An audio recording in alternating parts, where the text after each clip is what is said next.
That's crazy. Yeah. Did your airbag go off? Yeah. Wow.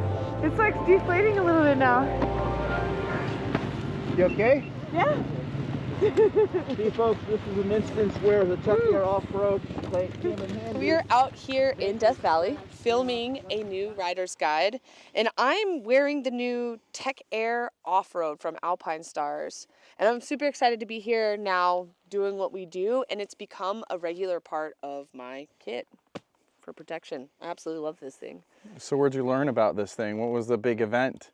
Well, I was actually out here in Death Valley for the Alpinestars press release just a few weeks back, and they did that out in Furnace Creek at the ranch. We had 2 different days of riding. We had an ADV day and we had an enduro day. What was the purpose of the 2 days? Why did they have you guys go through kind of testing like that? Well, when we first received these, they explained them a bit to us, and there are 3 different modes. We've got street, enduro, and rally mode, and they're all very different. So it was an opportunity for us to get these vests and then actually put them through their paces over the course of 2 days in different riding terrain. Different riding terrain. So day 1, you're on an ADV bike, and obviously it's pretty important to know which modes you think for that kind of stuff. Yeah, so we did a mixture. We were on pavement, so I put it in street mode. But then when we started to do the off-road, which is more of like fire roads, gravel roads, and stuff like that, you want to put it into enduro mode. Enduro mode is going to be a little less sensitive than the street mode. Yeah, so the big thing you're saying is that in street mode, basically, it's more sensitive so that if you were to take a tip or something like that, it's more likely to deploy, right? Exactly, And or then someone hits you. Or somebody hits you. And then in enduro mode, which is, it's a kind of a blend almost between the two. And basically what's happening is this thing is a computer. Yes. And it's got all sorts of accelerometers and gyros and whatever in the back there. And it's sensing all your movements. So if somebody hits you from behind, for example, it will deploy. And the thing is with us doing off-road stuff, like we dab, you know, sometimes we tip over. Down. Just like you guys see our episodes a lot. I'm always falling over. Last thing I want is for this thing to deploy on something silly. But the enduro mode is sort of like a between mode and something probably you'd ride more with an ADV bike. Exactly, definitely geared more towards ADV.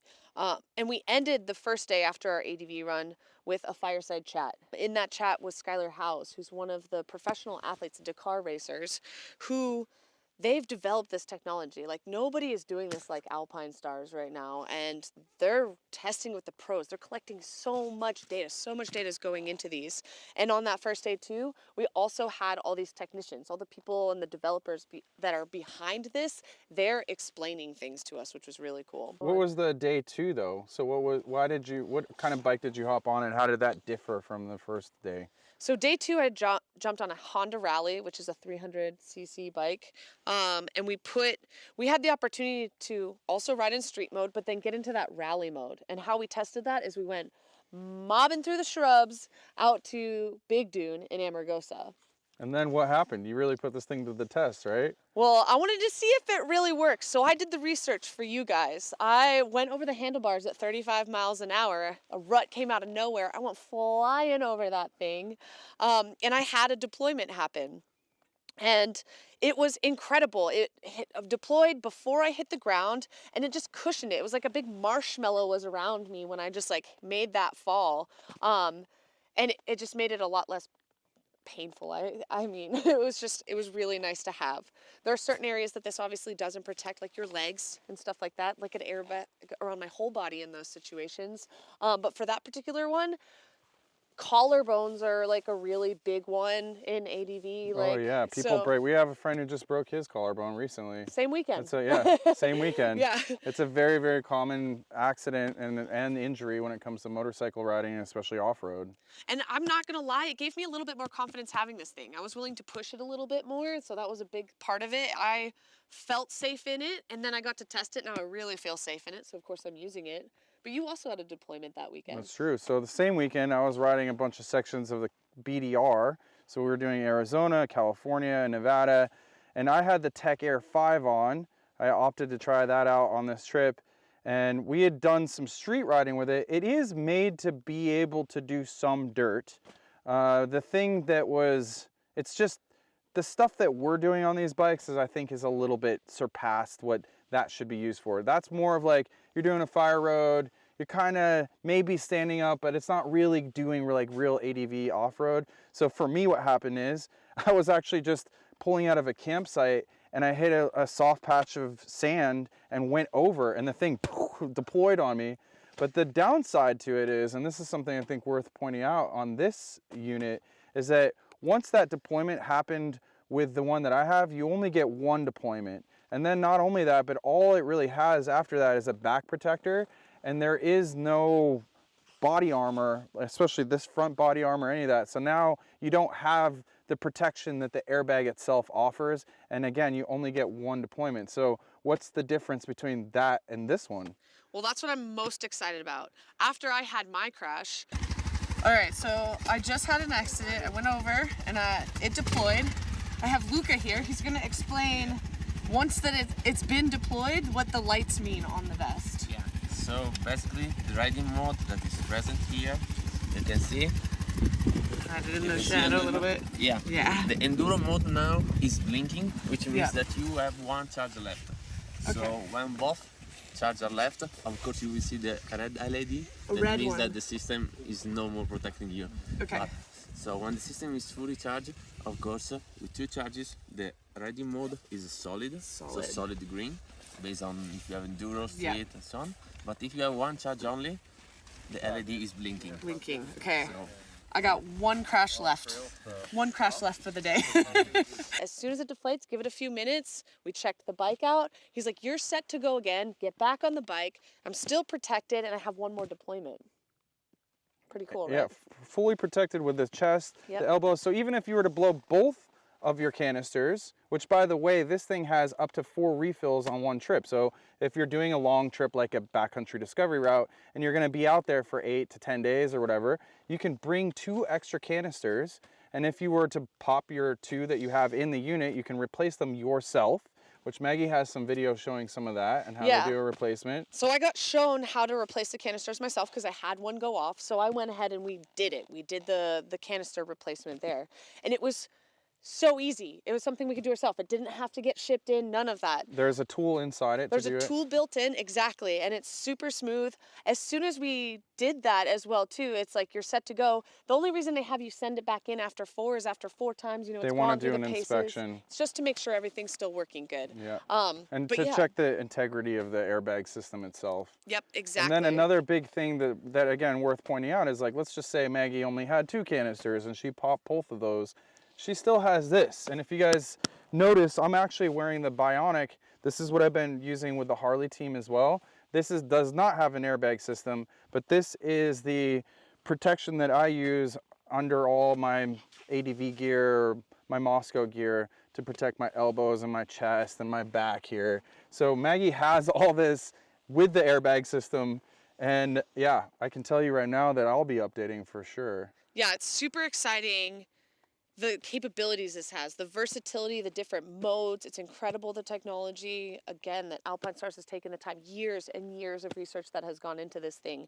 The ability to change the canisters yourself. One deploys and you just hop back on the bike once everything calms down and you're ready to go again. It's not slowing you down. It is truly incredible what this thing has to offer, and I am riding with it on every trip that we've done since then, since I got this thing. So we're definitely going to upgrade you so that you have that as well. We also ride off-road with these armors and have like a shell of a jacket that's really great. We have different gear obviously for that.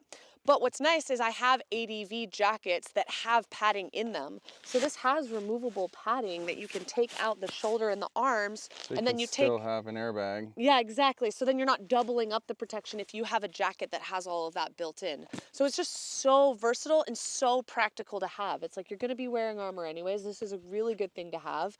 And then why not add that extra layer of protection with the airbag system? 100%. And So- one other thing I think worth pointing out with Alpinestars and this unit in particular is that, as Maggie keeps saying, you know, they have these Dakar rally athletes that they've been testing this equipment with for years, and now this is actually required equipment to be using in a lot of off-road racing. The road versions of this is being required in road racing, and so you're seeing now that this is now not just something that's like a novelty item. This is a required piece of safety equipment. And on top of that, these guys, last summer we actually went out with Alpinestars and they did a fireside chat where they talked about the first versions of these airbag systems and how, you know, they'd dab their foot and poof, it'd go off. And another thing that was happening too is that they didn't have any ventilation. So they're out in Dakar in Africa or wherever, and they're not getting any ventilation and just sweating their asses off because it was like riding around in a garbage bag. So they've really come a long way as far as the technology itself.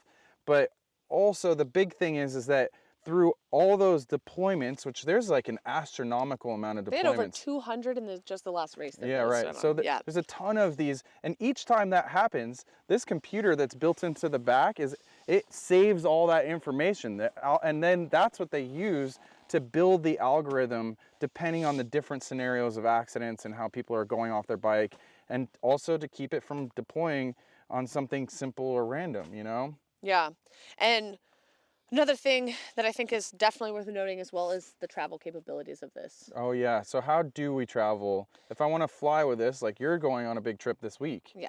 And you're taking this with you, right? Yeah, I'm definitely, like, I don't want to go ride without this thing. So there is a little switch in the back near the canisters that when you switch it off, there's no way that this thing can be triggered or go off or anything. You just have to check this. So you can travel with this thing and take it places. It's just got to be a checked item.